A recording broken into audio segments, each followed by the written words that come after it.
بسم الله الرحمن الرحيم.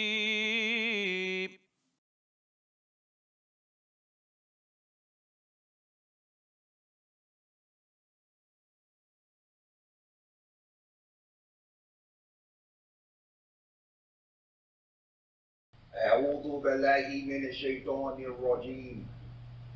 بسم الله الرحمن الرحيم. إن الحمد لله نحمده ونستعينه ونستغفره ونعوذ بالله من شرور أنفسنا ومن سيئات أعمالنا، من يهد الله فلا مضل له ومن يضلل فلا هادي له، وأشهد أن لا إله إلا الله وحده لا شريك له، وأشهد أن محمدا عبده ورسوله وختام النبيين صلى الله عليه وسلم. يا عباد الله، قال الله: يا أيها الذين آمنوا واتقوا الله حق تقاته ولم تموتن إلا وأنتم مسلمون. يا أيها الناس اتقوا ربكم الذي خلقكم من نفس واحدة وزوجها وبث منهما رجالا كثيرا ونساء، واتقوا الله الذي تسألون به والأرحام إن الله كان عليكم رقيبا. We seek refuge, we make al-isti'adah, we seek refuge with Allah, highly glorified is He, from Shaitan, our open and avowed enemy. As Muslims, we always begin utilizing the name of Allah. Highly glorified is He, the most gracious, the most merciful. True indeed, all thanks and praise belong to Allah. We seek His aid, and we pray for His forgiveness, and we have what the Muslimun call tawakkul. What I mean by tawakkul is total reliance, total trust, and total codependency upon Allah. And we also seek refuge with Allah, highly glorified is He, from the evil cravings and appetites of our own selves, of our own souls. Whoever Allah has guided to the blessed banner of Tawheed, of La ilaha illallah Muhammadan Rasulullah, no one can misguide that person from the Sirat al-Mustaqim, which the Sirat al-Mustaqim in actuality is the Sirat al-Jannah, the straight up path, without no crookedness. And whoever Allah has caused for their heart not to accept the hidayah of La ilaha illallah Muhammadan Rasulullah, no one can guide that person right. As the common verbiage amongst Muslims, we say only by the tawfiq of Allah can one take this blessed kalimat and shahada. We openly bear witness. What we mean by this, Muslims, we openly bear witness that we don't hide it.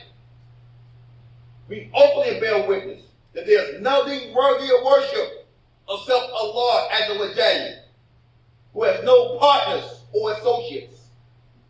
And we openly bear witness that Al-Mustafa Nabi Muhammad Ibn Abdullah Ibn Abdul Muttalib, we say the prophetic tradition, sallallahu alayhi wa sallam, is the slave of Allah, the measure of Allah, the crown of creation, and seal of all the prophets. Sallallahu alayhi wa sallam. Allah reminds the believers in the Quran, O ye who say you believe, attaqullah, fear Allah as He should be feared, and do not let the malak al-maut, or the angel of death, approach your deathbeds except through what, Muslims? Through submission to Him without no associates or partners. Allah further goes on in another ayat, addressing all humanity. O mankind, reverence your guardian Lord, who created all of us from one single soul, and from that single soul created a spouse. And from both of them created countless men and women, you and I. Reverence your guardian Lord in which you demand your mutual rights, and reverence the womb that bore you. For indeed Allah's ar-Raqib, He's ever watchful over all of us. Al-Mustafa Nabi Muhammad sallallahu alayhi wa sallam said the best kalam, or speech, is Kitab Allah, the book of Allah. And the best of guidance is his guidance. And the worst of all affairs is the innovative matters. All innovation is a misguidance. All misguidance is going astray. And all going astray is the lalatin finnar, is in the hellfire. And we seek refuge with Allah as a wajal for being captives and inmates of the hellfire. Allahumma ameen. Ya ibadallah, we don't want to get too emotional on the minbar today.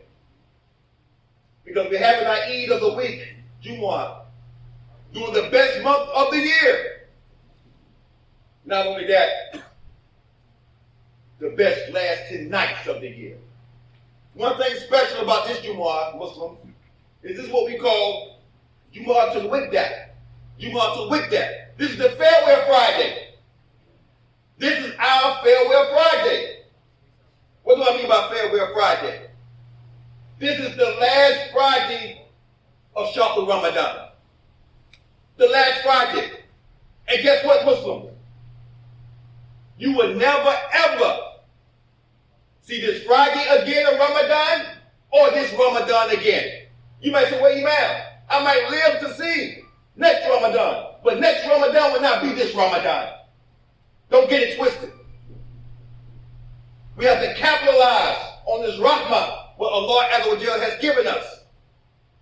As many of y'all been coming to Masjid Bilal for many years have heard me speak, I always talk about debt. That we are indebted to Allah Azza wa Jal. Indebted, the same word for deen means a debt. We are indebted to Allah. For Allah guiding us to Islam, we owe him a debt. There's different names for the day of judgment. Yamul Hisab, the day of accounting. Yom Qiyamah, the day of standing. And one that we're very familiar with is Yom Middin. Yom Middin. Yom Middin means day of judgment, but also as some of the Mufassirin, the scholars of Tafsir say, Yom Middin can also mean the day of debt. So on the day of judgment, we will be asked by Allah, how did you pay back your debt that you owe me? Going to the thesis of the day's khutbah, I'm going to ask y'all a hypothetical question. So we're talking about debt. Think about this. Say if the one that you're indebted to, that you owe everything to, he has everything, and you're indebted to him for so many things, he come and asks you, Aki, can you give me a loan? Ukti, can you give me a loan? You say, that's an oxymoron. How can someone, he has everything, he provides for me, how can he ask me for a debt? Ask me for a loan. The one I'm indebted to is asking me for a loan. So Muslims, I ask y'all as I ask myself, have you given your loan to Allah? Have you given your loan to Allah? Allah says in the Quran, as it's gently translated, in which the meaning of the ayat could possibly be, Surah 2 Al-Baqarah, ayat 245. Who is he that will lend to Allah a goodly, or sometimes translated as a beautiful loan, so that he may multiply it to him in many ways? Who would give that loan to Allah? Now we may ask, how can we give it to Allah? Habib, we are bankrupt in the sight of Allah. And we reflect upon and ask about why see fact. That he's our Razak. He's the provider, the source of provision. He's Al-Qadir. He's the all-powerful. So why do Allah need a loan from you and I? Let's make it make sense, Muslims. It's within the fitra, or the natural disposition, or the nature of human being, that we are inherently greedy. That's our nature. We're like a Pac-Man. We want to eat, and we can have enough. Rasulullah sallallahu alaihi wasallam told the ashab radiallahu anhu, he said that if you give the children of Adam a valley of gold, he'll want another one, then another one, Then another one, so insatiable, never satisfied. So this loan that we give to Allah Azza wa Jalla, in reality, it calms us down. This loan that we give to Allah Tabaraka wa Ta'ala is to purge us from our inherited greediness and to bring us back to acknowledging that, guess what? We don't own nothing. That He's the supreme owner. Giving this loan back to Allah Azza wa Jalla makes us not only conceptualize but internalize at Tawheed. At Tawheed Rububiyah, the oneness of Lordship. Because we don't own anything. Just imagine this, y'all. I mean, it was good in our younger days. You imagine you in somebody's house and you're taking pictures like you own it. You don't own that house. You in the car driving around, as they say, stunting, taking pictures, everything. That's not your car. Likewise, the wealth that we have, that's not yours, Aki. The fine jewelry and the nice home that you got, sister, that's not yours. All of it's going to go back to a supreme owner. And what Allah has given us, He given us to what? As an amanah, a trust, just to see what you're going to do with it. But we start thinking it's ours. We start thinking that, guess what? The reason why I got this much wealth is because of how smart I am. I own that. I'm the CEO of this. Muslims, we ain't even the CEO of our own life. We're nothing but Muslim creation. Everything has to go back to its creator. So giving this loan to Allah Azza wa Jalla, it humbles us. It puts us in a state of brokenness in the sight of Allah Azza wa Jalla. Let's be very, very careful of this Muslim. Everything is an amanah.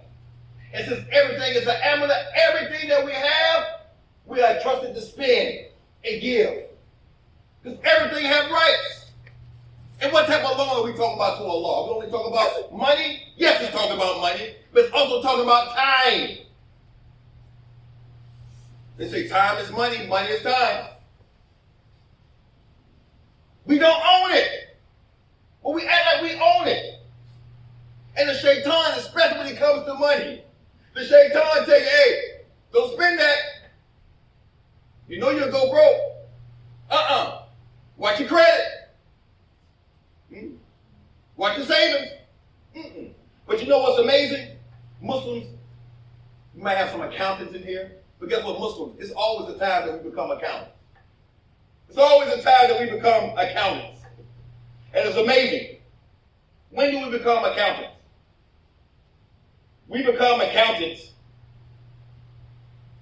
when it comes to things that will benefit our afterlife. What do I mean by that? Prime example. You go out.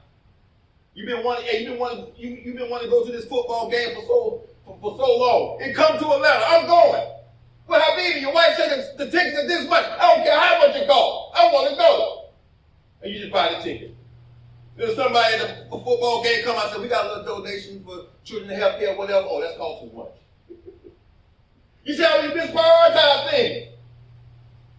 Or then when it comes, we start accounting it. Okay, then, if I give you that, I'm going to take away from this. We start becoming accountants in our head. We start becoming accountants in our head about things that's going to benefit us.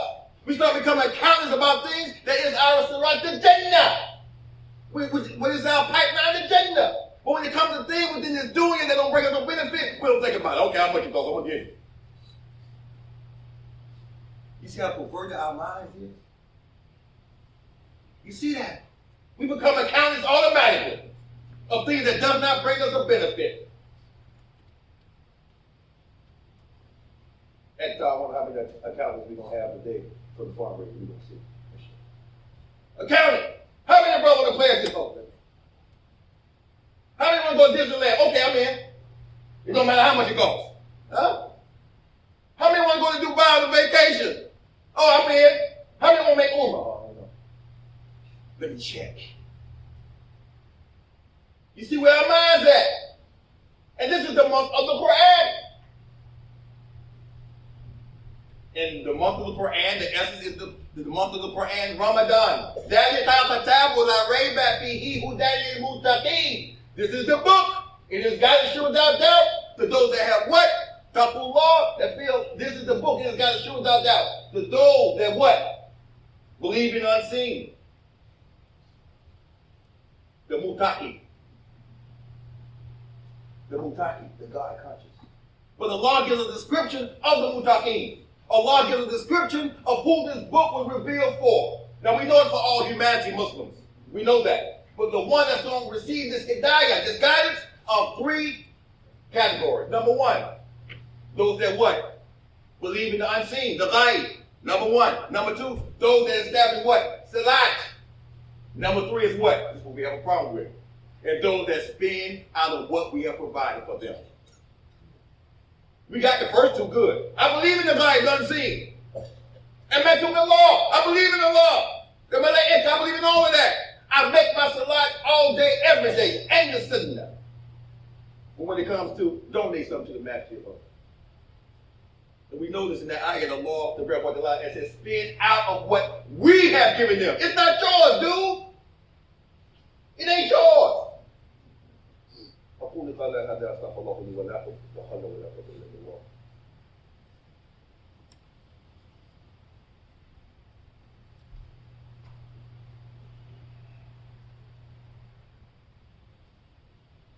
Bismillahirrahmanirrahim. Walhamdulillahi Rabbil Alameen.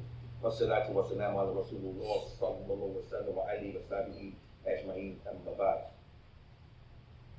The shaitan does not want us to spend Muslims if he knows we benefit our akhirah. And he wants you to share your akhirah with him.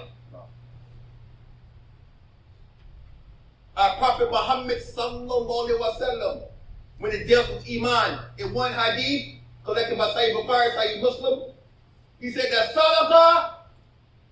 sadaqah is a dalil. Every time the Imam says something questionable or brother say questionable, you say, Sheikh, what's the dalil? What's the proof? What's the evidence? Well, the Prophet ﷺ said, you want the dalil to one's Iman? It's sadaqah. It's charity. You know, we have a saying in America, we say, guess what? Put your money where your mouth is. Same verbiage. Put your money where your mouth is. Let me see if you true to what you say. Put your money where your mouth is. Umar ibn al-Khattab al-Faruq Radi Allahu an, in the early days of Islam, when the Muslim was in Mecca Mukarramah, and the onslaught of the Mushrikun, they needed money. And so Rasulullah sallallahu alaihi wasallam said, who would give for the cause of Allah? Umar ibn al-Khattab al-Faruq. He said, I give half of it for the cause of Allah. Everything, half of it. He thought he was somebody. Not in the way of every narrative. Not in that way. I give half of it.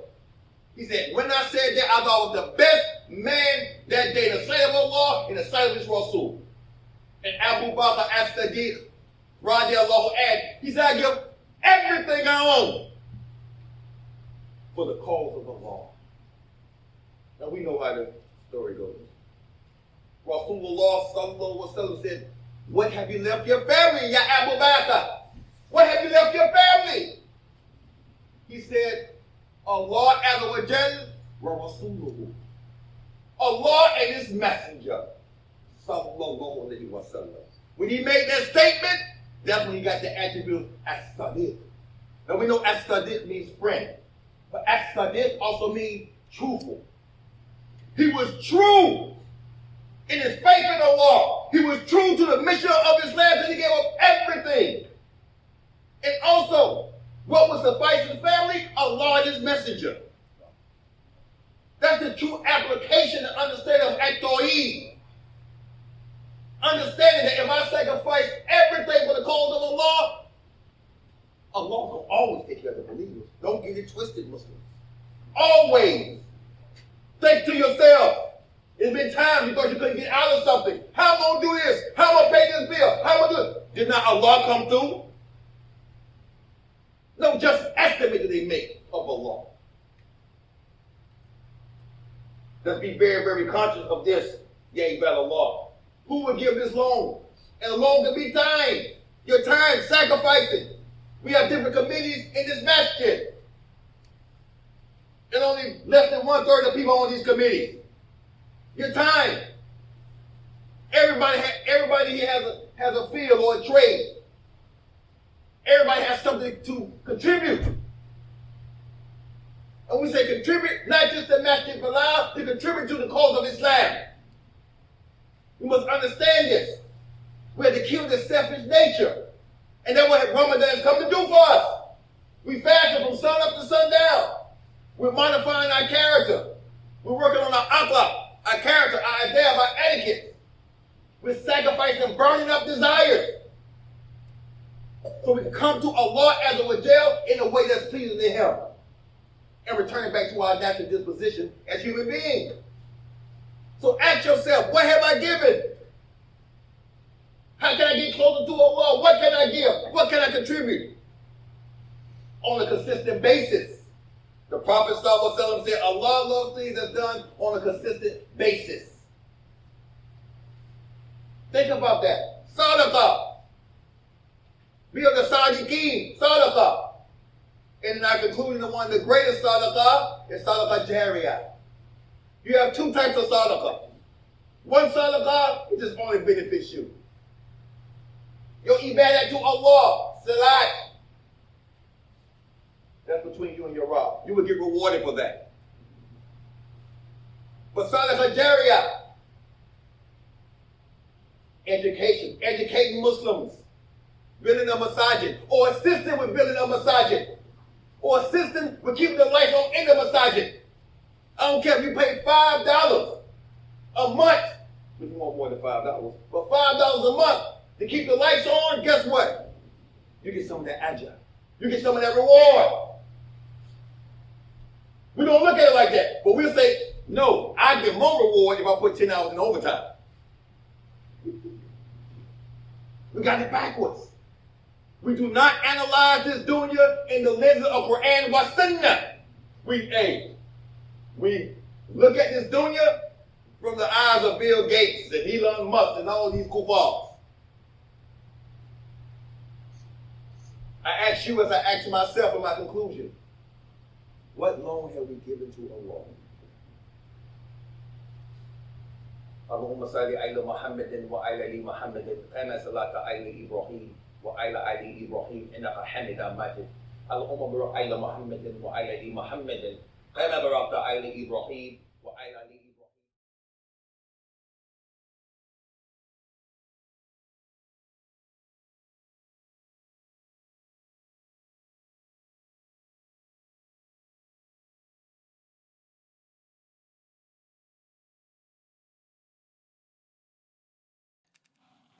السلام عليكم ورحمة الله وبركاته.